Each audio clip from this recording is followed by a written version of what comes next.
So it's really an honor to speak here. It has been a great conference so far. Thank you. And of accepting me as a speaker. I represent Estonian Photographic Heritage Society. It's a non-profit, so not an institution. It's just a small network of people who work in institutions related and with photographic collections. And so I've been running a project under this non-profit. But as we are in the middle of an afternoon session, then let's make a quick stretch. And Paul, please, can I please ask you all, get up. And you can, yes, stretch yourself a bit. And now, those of you who might not happen to know what these signs do mean or come from, sit down again, please. And those who happen to know what this may be, no one? Okay, I was hoping at least somebody, but then at least we got the stretching part. So these are actually ingress glyphs. And Ingress is a predecessor game to Pokemon Go by the Niantic Labs, spin-off of Google. And actually, so this is a sign language developed in the game. It's around 100 notions or terms that have these kind of combinations. And this here is attack together data chaos. And let's say this is a motto for my presentation. And let's add here metadata. And so there's a brilliant report from Smithsonian this spring about opening up the content, and then this that I've brought out is this that we are in this very, very competitive economy of attention and how to get the user's eyeballs on the content that we have. And I'm convinced that actually the principles of crowdsourcing, distributed work, that it's incrementally growing the knowledge and also socially validating it is the only scalable workflow to achieve certain tasks. But then, of course, there is this question of motivation design, what Sebastian was giving a presentation this morning. So this is the hard part of it. It's actually quite easy to put up a platform with some functionality, but how to have the users really use it. And I can say I have the secret sauce recipe with me. So I rather talk about, most specifically about some concept of crowdsourcing. So I think that we could or should even talk about generic and specific tasks in crowdsourcing. And very often, this kind of crowdsourcing initiatives, this is Micropasts or Zooniverse platform. Very often these are about transcription, for instance, or also, as in the case of Micropast, for instance, photo masking and these kind of tasks that in a way are generic. Once you learn the skill, or if you understand the language and can read handwriting, you basically can do the transcription endlessly. Whereas the task of geotagging needs specific knowledge. You actually need to recognize the places. And with our platform, Ajapaik, we've specialized on the task of geotagging. And the problem is, of course, you all know that, but let's bring it out again, that currently the digitized content is only searchable, or mostly only searchable by text. Just as an example, Museum of London database, you have this kind of advanced search, but it's only text fields, and there is no map-based interface to the content. It doesn't come automatically. If we digitize the content, the geographic coordinates do not get attached to the images out of the blue. So, of course, there are cases. I don't know, probably some of you have at least know about this old New York City project that has been very popular and viral on the web. But this is a very luxurious case, as this is a very coherent set and extremely well described images. And these could be geotagged, geocoded. So the place names, the street corners could be extracted from these text descriptions and then attached to the pictures could get on the map. But this is not the case usually. And even if we think about this simple task of geotagging. So what are we actually geotagging? And very often it's just an approximate geotag. So I pulled some pictures from Flickr Commons to our platform. So this is a picture from London. You see the geotag is there. There's another one and another one.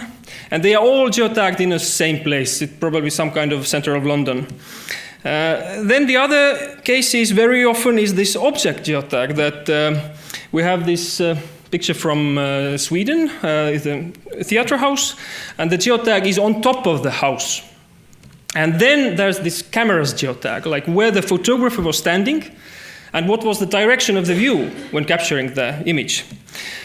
And this is what we've been focusing on, and there's several reasons. For instance, it's only one possible answer to that, where the photographer was standing. If we're thinking about geotagging objects, this picture, for instance, depicts the bridge, the houses here behind, so there might be, or there often are, a lot of objects depicted on the image, whereas there is only one geotag for where the photographer was standing.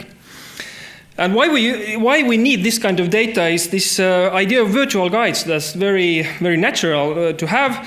That, okay, I'm here in the Welcome collection, so what's nearby? We have very little content from London, but we've also added this collection of drawings. There's a bit more in London, but still the density is not so high. And the other task, actually, why we need this where the photographer was, is the task of rephotography. This very common then and now thing, to have users capture the contemporary view from the very same angle as the old picture was taken.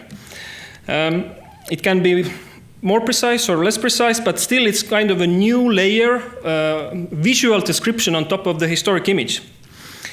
So again, coming back to the question of who can geotag. So I just a couple of days ago happened to find that in an Estonian county museum, there's a small set of 12 images from 1879 Philadelphia, USA. And of course, with the tools of like Google Street View, although the description of this building picture says that it's a opera house, indeed it's an academy of music or something. So I was able to Google a bit and really put the image on the map. But if we look at this image, for instance, supposedly from London, it would take an awful lot of time to go through all the streets of London on Street View to find the place.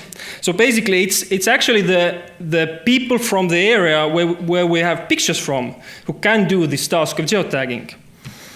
Another one from London. Great pictures, would be very interesting to have these on the map as well. Or if the case, for instance, from my original hometown, Tartu, the picture actually in the collection only has this public title currently is photograph in Estonian. But everyone from Tartu would, of course, recognize that it's an old fountain on the main square. So we built our platform so that from the very beginning, the idea is that it would be a platform, but we've piloted it in Estonia. Most of the content is from Estonia. And if we look at this density of the images from Estonian bigger towns, it's quite high already. And the idea is that we get to really like which image and where has it been taken from. Okay, I'm running out of time, but let's make it quickly. So by now we have had more than 46,000 images geotagged by more than 6,000 contributors, and this is a graph of the growth of the content. So basically, what happened here was that before we had a small set of couple of thousands of images, we had proven that the concept works. Users do the geotagging. But the bottleneck then was the curation of the content, having new old imagery on the platform. And that was when we connected our platform to the Estonian Central Museums database so that users actually can make queries, get the results from the museums database, select images, and then add these to the platform. And currently, just last month, we have around 10,000 unique visitors per month. This year, we've had more than 75,000 and more than 1.2 million page views. That's in the Estonian ranking. It's quite high. And we even rank higher than the Estonian Central Museums database itself. So actually, what we've identified as the development needs are more social features. We have, from the beginning, kind of a leaderboard so that every contribution gets some kind of points. And a lot of traffic we get from Facebook, but we see that a lot of discussion about images takes place on Facebook. And we don't get this kind of discussion on our platform. Then, yes, and then, of course, there are integration with wiki, wikidata, Wikimedia Commons, and, of course, also machine learning, actually to be able to detect duplicate images or similar images, to get some kind of initial organization done by machine learning, and then have users validate it. Yes, and we're currently putting up a version in Norway as well. Thank you.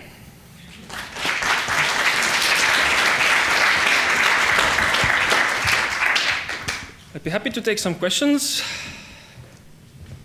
If no, will be around. Oh, yeah, please.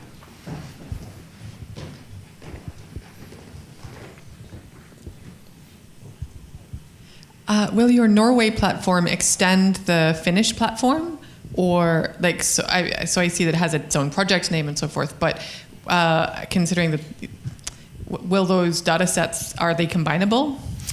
Yeah, well, currently we're putting up a separate instance in Norway. That's in a longer run is not, I think, is not the right way to do it in a way, because actually, as I was mentioning, even in Estonia, there can be pictures from Philadelphia.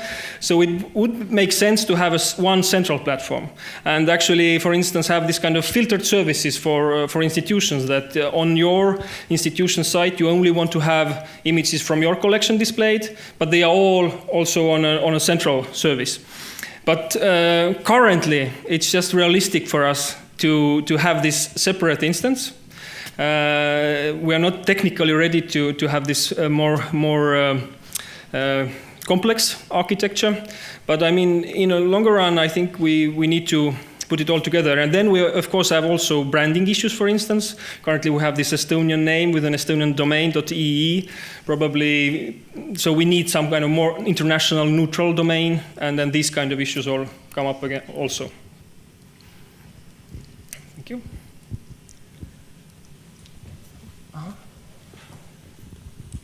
Do you know much about the motivations of the people that are contributing to this site? What's motivating your members of the public to help participate in this project? Do you know? Have you done any research? Yeah, we know somewhat. So basically, yeah, we use actually a Facebook group also for this kind of more active contributors, around 200 or something. But also there is this kind of funny stories that, for instance, one of that I was mentioning, the platform itself has to be more social and enable this kind of discussion between users that we don't have currently. And for instance, one of our most top contributors, I haven't been able to contact him. I have his Facebook account and his email account. I've written an email and tried to send a message on Facebook. So I haven't been able to actually contact one of the top contributors. And actually, if we think about it, just really having the platform more Facebook-like, but on top of the content and the interactions. So if somebody puts an image on a map and another user corrects it, it's something that the first user should get a notification that, hey, somebody corrected your suggestion. Do you agree or do you want to object?